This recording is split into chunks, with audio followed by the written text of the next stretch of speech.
I don't wanna say goodbye, 'cause this one means forever.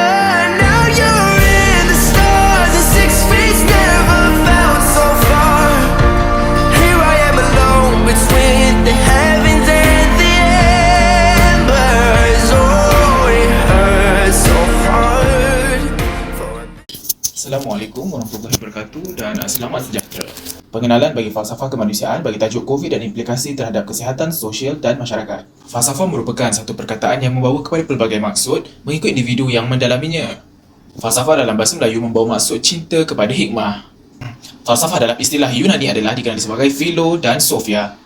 Sokrates pula berpendapat bahawa falsafah ialah ilmu yang menyertai hikmah fitrah semula jadi. Istilah falsafah ini dirujuk kepada Kamus Dewan edisi keempat. Ia memberi makna erti pengetahuan yang dianggap sebagai ilmu yang tertinggi yang menjadi dasar ilmu-ilmu lain. Istilah kemanusiaan pula berasal dari perkataan Latin yang berkaitan dengan sifat bangsa manusia. Oleh itu kita dapat mengatakan bahawa konsep tersebut boleh merujuk kepada sikap atau ciri individu itu sendiri. Statistik menunjukkan bahawa dianggarkan terdapat lebih daripada 6,783,813,000 penduduk di planet bumi ini. Sedar tidak sedar kita sudah hampir 2 tahun bersama dengan salah satu penyakit yang dikenali sebagai coronavirus. Coronavirus yang dikenali sebagai COVID-19 ini adalah kes penyakit yang berjangkit berpunca daripada penyakit yang baru ditemui. Kes pertama dilaporkan pada Disember 2019 di Wuhan, China. COVID-19 ini menyerang manusia dengan pelbagai kaedah. Antara simptom-simptom yang boleh dikenal pasti adalah melalui demam, batuk, sesak nafas dan sebagainya. Bagi warga emas, kanak-kanak dan pengidap penyakit kritikal seperti masalah jantung, diabetes, masalah pernafasan, kanser dan lain-lain adalah berisiko tinggi untuk terkena jangkitan. Simptom serius adalah seperti sukar bernafas, nafas pendek, sakit dada atau rasa tertekan di bahagian dada yang melibatkan pergerakan menjadi terhad. COVID-19 berjangkit melalui transmisi zarah pernafasan manusia dan sentuhan. Penyakit tersebut dikenali sebagai Severe Acute Respiratory Syndrome Coronavirus dan Middle East Respiratory Coronavirus yang dikenali sebagai MERS-CoV. Penyakit coronavirus atau dikenali sebagai COVID-19 merupakan penyakit berjangkit yang menular dan melanda negara pada sekitar 2019. Bagi golongan yang dijangkiti, simptom yang dialami ialah demam, batuk kering serta gangguan pernafasan yang teruk yang menyebabkan seseorang itu mengalami kegagalan organ penting iaitu paru-paru. Di awal kewujudan wabak ini, ia dilihat sebagai suatu ancaman besar dan menakutkan sekaligus memberi kesan terhadap masalah kesihatan bagi mental bagi individu yang tinggal bersendirian atau berkeluarga. Ianya juga mengalami perasaan seperti panik, anxiety, tertekan, bimbang serta murung. Kebimbangan yang dirasai menyebabkan individu merasakan diri dan keluarga mereka berada di dalam keadaan tidak selamat sehingga melahirkan rasa paranoid, trauma dan tidak keruan atau fobia. Bagi menghentikan penularan wabak penyakit berjangkit ini, rakyat digesa untuk mengambil langkah berjaga-jaga dengan memakai pelitup muka apabila berada di tempat awam. Soalan kajian. Soalan pertama, apakah isu yang dihadapi oleh masyarakat pada ketika ini?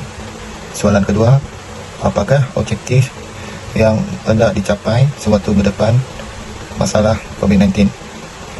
Soalan ketiga, apakah cabaran yang dihadapi ketika berdepan dengan masalah COVID-19? Soalan keempat, apakah kesimpulan yang dapat dijelaskan terhadap COVID-19 dan implikasi terhadap masyarakat serta kesihatan sosial? Dampak daripada wabak COVID-19, tahap kesihatan sosial masyarakat menunjukkan tren yang membimbangkan. Ini disebabkan oleh majoriti rakyat Malaysia telah hilang pekerjaan dan sumber pendapatan akibat dari pandemik yang melanda negara pada ketika ini. Pihak kerajaan telah memberi kelonggaran kepada masyarakat untuk bekerja pada waktu pandemik. Ini sedikit sebanyak boleh memperbaiki tahap kesihatan sosial masyarakat yang hilang punca pendapatan semasa pandemik. Selain itu, rakyat juga diberi imbuhan kepada yang terjejas akibat dari wabak.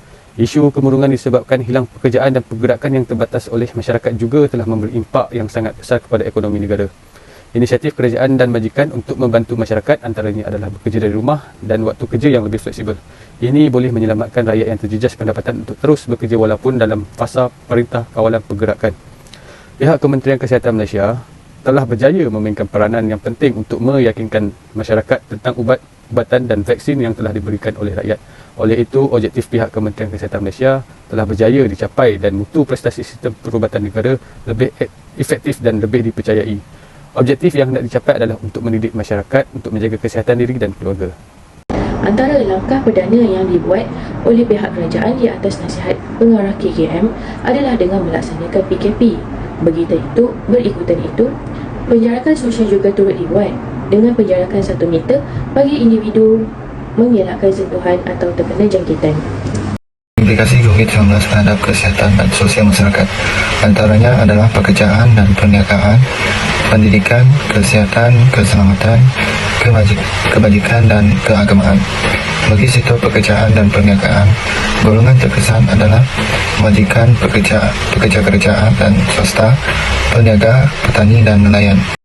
Kelebihannya adalah melahirkan pekerja yang disiplin, meneroka ilmu baru, dan meningkatkan penggunaan e-dagang.